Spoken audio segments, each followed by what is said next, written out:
He grew up with nothing, no love, no safety, no chance. But out of that darkness came a legend. A boy who lived in the wild, ran from the law, and taught himself to fly stolen planes. He became known as the Barefoot Bandit, a kid who made the FBI look powerless. But behind the chase, the headlines, and the fame was a broken child fighting to survive a world that had already given up on him. This is the untold story of Colton Harris-Moore, aka the Barefoot Bandit, the boy who outsmarted America. Colton was born on March 22, 1991, on Camano Island, Washington. To outsiders, it looked peaceful: trees, water, small-town life.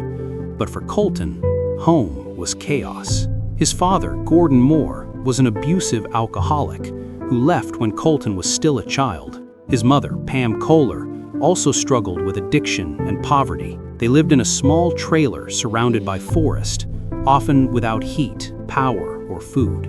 Neighbors recalled hearing shouting and breaking glass. Sometimes Colton would disappear into the woods for days, sleeping in tree forts, living off berries, and reading books about survival. Even at 7 years old, he was learning to live alone. The forest became his only friend and the only place he felt safe. Colton wasn't a dumb kid, far from it. He was curious, intelligent, and gifted at solving problems. At school, teachers saw flashes of brilliance, but he rarely stayed long enough to prove it. Every time he returned home, the chaos would start again. By 10, he was breaking into empty cabins just to find food. He wasn't stealing out of greed, he was stealing to stay alive. Police first arrested him at age 12 for burglary. From there, it was a revolving door. Juvenile detention, escape, repeat. Each time they caught him, he learned more. Each time he ran, he got better at surviving. By 14, Colton could vanish into the woods without leaving a trace. He read books on wildlife, maps, and most surprisingly, aviation. Somewhere inside that young runaway was a dream to fly, far away from everything that hurt him. In 2007, Colton was caught again and sent to a juvenile facility. He was supposed to stay there until 18, but in April 2008, he escaped. That moment was the beginning of something much bigger. He returned to Camano Island, broke into homes for food, blankets, and cash. But this time, he didn't just disappear. He began leaving behind bare footprints at the scene, sometimes drawn, sometimes real. It was his silent signature, and it would become famous. Soon after, police found a plane manual, maps, and flight magazines in one of the houses he'd broken into. They had no idea what was coming. That summer, Colton snuck into a small airfield near Orcas Island. Inside a hangar sat a Cessna 182, ready to fly. No pilot, no plan. Colton had never taken a flight lesson in his life, but he'd studied. He'd watched tutorials, read manuals, memorized controls. One foggy night, he climbed in, started the engine, and somehow took off. Witnesses later reported seeing the small plane wobble above the trees before disappearing into the clouds. Hours later, it crash-landed in Yakima, Washington. Colton walked away unharmed. When police found the wreckage, they were stunned. Who could pull this off? And then, on a nearby wall, a muddy, bare footprint. The media went wild. The Barefoot Bandit, a mysterious teenager, outsmarting police, stealing planes, and living free.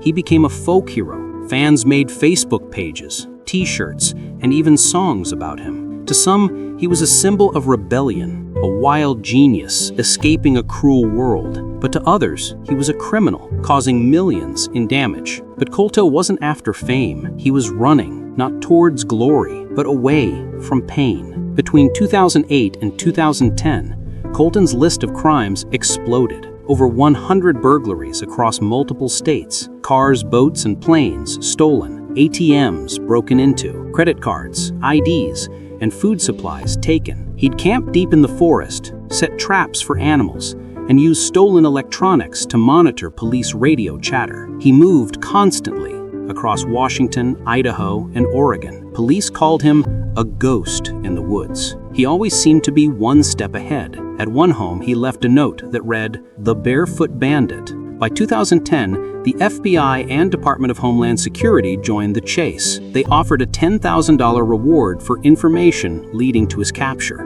But catching Colton wasn't easy. He was young, fast, and had survival instincts no one else had. He knew the woods better than any cop. Every time officers closed in, he slipped through rivers, hid in barns, or stole another vehicle to vanish again. To investigators, it was infuriating. To the public, it was thrilling. The flight to the Bahamas. In July 2010, Colton made his boldest move yet. He stole a Cessna 400 airplane from a small airport in Indiana. No license, no training, just a dream to finally disappear. He flew over 1,000 miles, crossing multiple states and the open ocean, all by himself. It was insane. He dodged radar, followed the stars, and somehow reached the Bahamas, but the plane ran out of fuel. Colton crash-landed in shallow water near Great Abaco Island. He survived again, barefoot, exhausted, but alive. For a week, he hid in the jungle, stealing food, sleeping in abandoned shacks, but the Bahamian police were closing in. On July 11, 2010, officers spotted Colton trying to steal a speedboat to escape to Cuba. A high-speed chase erupted across the water. Gunshots echoed through the night. The engine failed.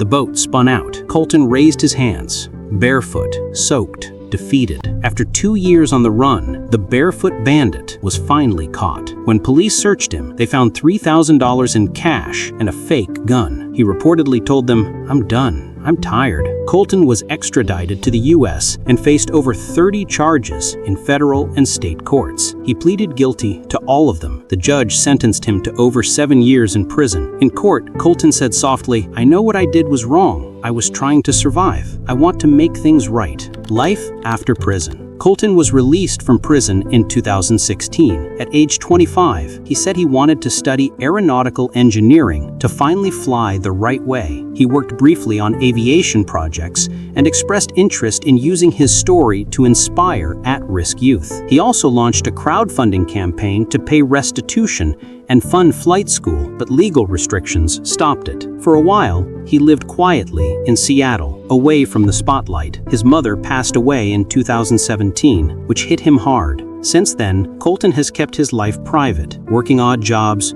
trying to rebuild what little normal life he can. He once said in an interview, "I don't want to be remembered as the Barefoot Bandit. I want to be remembered as someone who learned from his mistakes." Legacy of the Barefoot Bandit.